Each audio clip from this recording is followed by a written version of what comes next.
kızın saçları sağa sola sallanır.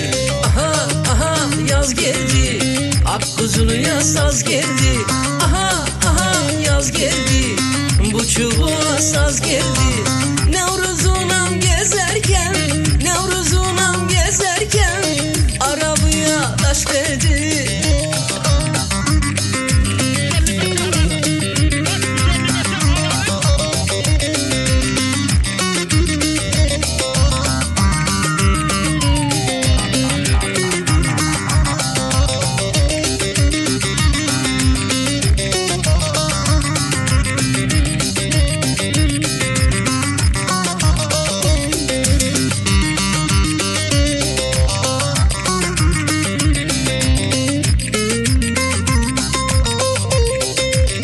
Bu ne güzelliktir böyle, kaş altından bak böyle.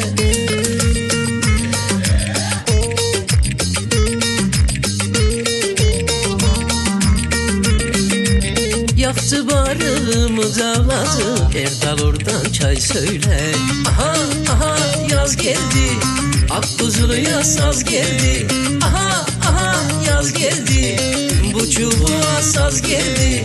Kardeşimle gezerken, kardeşimle gezerken arabaya taş dedi.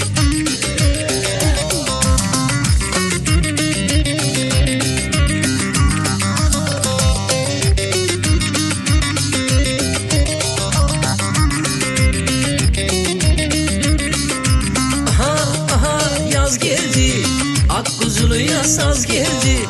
Aha aha yaz geldi, bu çubuğa saz geldi. Kardeşimle gezerken, kardeşimle gezerken arabaya taş dedi.